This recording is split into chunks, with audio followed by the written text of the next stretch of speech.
This is Dr. Jeff Davis, Director of New Way Community Development. I'm here to share with you 5 minutes on living by faith. In this program, we're going to look at different concepts of the Christian faith to help us all walk closer to our God. Jesus came that we might have life and that life more abundantly. So today I want to talk to you about Christianity and other religions. Now, within man in general, this is men in general, mankind, let me say, there is this desire to connect to a higher power. Some people call it God, some call it a higher power, higher being, a force. It's got a variety of different names depending upon whatever religion you're looking at, but the concept is still the same. Men believe in the finite status, meaning that most men do not believe that they are the creator of the universe, that they will live forever and never die. Most men do not believe that. And so they have to kind of come up with some kind of reason to justify or explain our existence. Now, the acceptance of someone like God helps to do that.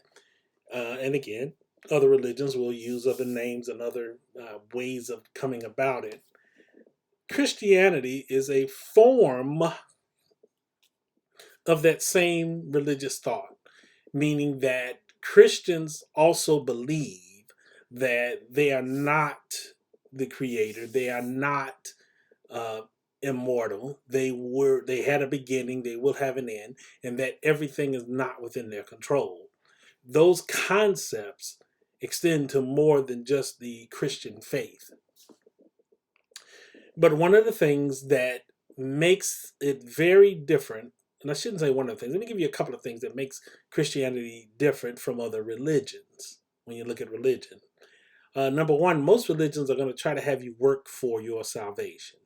They're going to have you doing things, and if you don't do these things, well, then you don't go to heaven with God. And so you spend your whole life trying to get things done, trying to accomplish things, trying to meet the expectations of this God. Christianity isn't like that.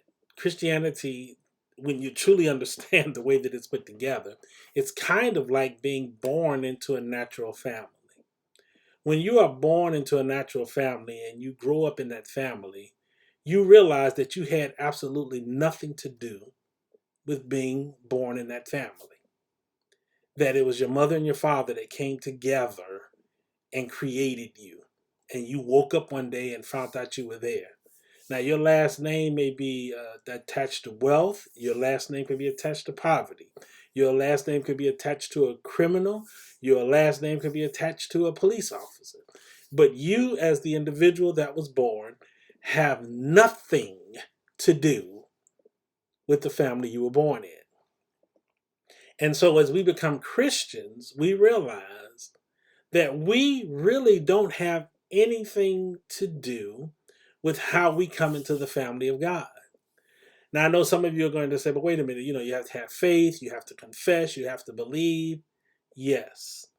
But when you look at all of those things, when you look at the components that most people tell us we have to do in order to be saved, there are really things that you just agree to. There are things that already are. And you agree to that, you accept that, and in that respect, God accepts you. But as far as doing something to make it to heaven, no.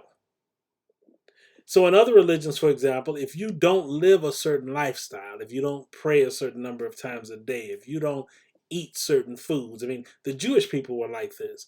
They had the Orthodox Jew, the person who just followed a whole bunch of rules in the hopes of pleasing God. True Christianity is about accepting what's already been done for you.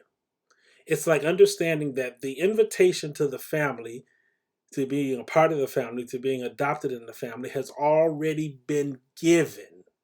And all you have to do is receive it. Christianity, true Christianity, is a gift.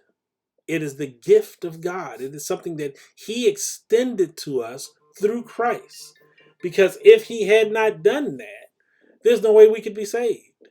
You cannot work your way into heaven. You can't pray enough. You can't fast enough. You can't go to church enough. You can't study the Bible enough. There's nothing you and I can do to earn our way to heaven. So it's a gift. It's a gift we receive. We receive it by showing that, yes, we understand that we're a sinner and we need God's grace to save us.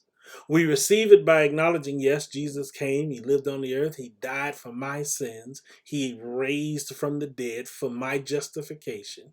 So there are things that we acknowledge and things that we say that we believe, and God judges our heart to see the content to make sure that that's true. But our salvation is based on what Jesus did. Period. It's not based on who your parents are. It's not based on where you came from.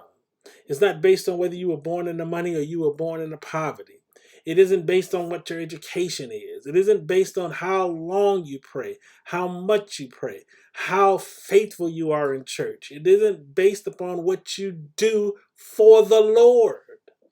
None of that gets us into heaven. This is why it's called a gift.